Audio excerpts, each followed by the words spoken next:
کپتان سرکار کی جانب سے غریب عوام کو 50 لاکھ گھر فراہم کرنے کے بلند و بانگ دعووں کے ساتھ شروع کی جانے والی نیا پاکستان ہاؤسنگ اسکیم مکمل طور پر ناکام ہو گئی، کیونکہ 3 برس گزر جانے کے باوجود اب تک ملک کے کسی بھی شہر میں ایک بھی گھر تعمیر نہیں کیا جا سکا۔ نیفڈا کہلانے والی نیا Pakistan housing and development authority کے تحت ابھی تک کسی بھی شہر میں ایک اینٹ بھی نہیں رکھی جا سکی، حالانکہ 50 لاکھ گھروں کی تعمیر کے لیے ملک کے تمام بڑے شہروں میں غریب اور نادار لوگوں کے لیے مکانات اور فلیٹس بنانے کا اعلان کیا گیا تھا۔ روزنامہ جنگ کی تحقیقاتی رپورٹ کے مطابق نیفڈا کے ترجمان نے رابطہ کرنے پر دعویٰ کیا کہ نیا پاکستان ہاؤسنگ اسکیم کے تحت اب تک 20,000 گھر بنائے جا چکے ہیں، جبکہ 45,000 گھر زیر تعمیر ہیں۔ تاہم جب اس دعوے کی تحقیق کی گئی تو پتہ چلا کہ نیفڈا کا یہ دعویٰ جھوٹا ہے، اور در حقیقت اس اسکیم کے تحت ملک بھر میں اب تک ایک بھی گھر نہیں بنایا جا سکا۔ جب نیفڈا کے ترجمان سے پہلی مرتبہ رابطہ کیا گیا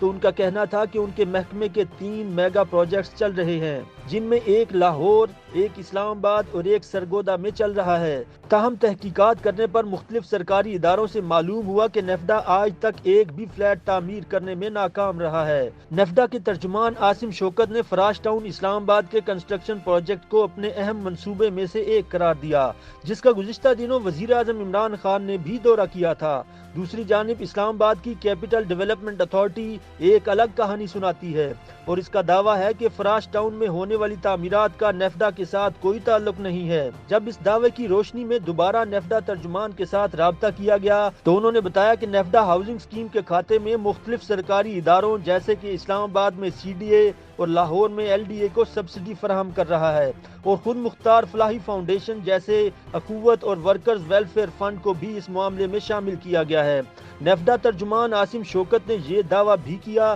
کہ نیفڈا نے پاکستان بھر میں غریب لوگوں کے لیے اب تک 20,000 گھر بنائے ہیں، جبکہ 45,000 سے زیادہ گھر پہلے ہی زیر تعمیر ہیں۔ انہوں نے کہا کہ یہ گھر اخوت فاؤنڈیشن اور WWF کی نیفڈا کے ساتھ مشترکہ کوششوں سے تعمیر کیے جا رہے ہیں۔ دوسری جانب اخوت فاؤنڈیشن کے ایک عہدیدار نے بتایا کہ غریبوں کے لیے مکانات کی تعمیر سے متعلق تمام کام صرف ان کی فاؤنڈیشن کر رہی ہے، جس میں نیفڈا کا کوئی کردار نہیں ہے۔ اسلام آباد میں وزارت ہاؤسنگ سے متعلقہ سینئر افسران نے بھی اس بات کی تصدیق کی ہے کہ فراش ٹاؤن میں فلیٹس اور اپارٹمنٹس کی تعمیر کے لیے نیفڈا کی جانب سے 1 روپے کی بھی فنڈنگ نہیں کی گئی اور نہ ہی سبسڈی دی گئی ہے۔ جب نیفڈا کے ترجمان عاصم شوکت سے رابطہ کیا گیا اور انہیں بتایا کہ اسلام آباد انتظامیہ اور اخوت فاؤنڈیشن والے ان کے دعوے کی تردید کر رہے ہیں تو انہوں نے اپنا موقف تبدیل کرتے ہوئے کہا کہ نیفڈا صرف ایک چھتری کے طور پر کام کر رہا ہے جو ان تمام منصوبوں کی نگرانی کر رہا ہے۔ ان کا مزید کہنا تھا کہ وہ صرف غریب لوگوں کو پناہ گاہوں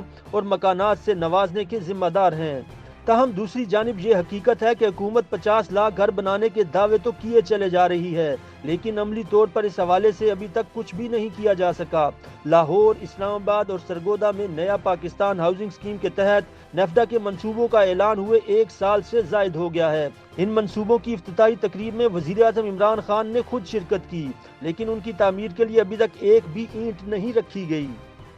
YouTube پر گوگلی نیوز دیکھنے کے لیے youtube.com کی سرچ بار میں گوگلی نیوز TV ٹائپ کریں۔ گوگلی نیوز کے پیج پر سرخ رنگ کے سبسکرپشن والے بٹن پر کلک کرنا نہ بھولیے۔ YouTube پیج پر اپلوڈ ہونے والی ویڈیوز سے باخبر رہنے کے لیے بیل آئیکن پر کلک کیجیے۔ آپ کو ہر نئی ویڈیو کے بارے میں نوٹیفیکیشن موصول ہو جائے گا۔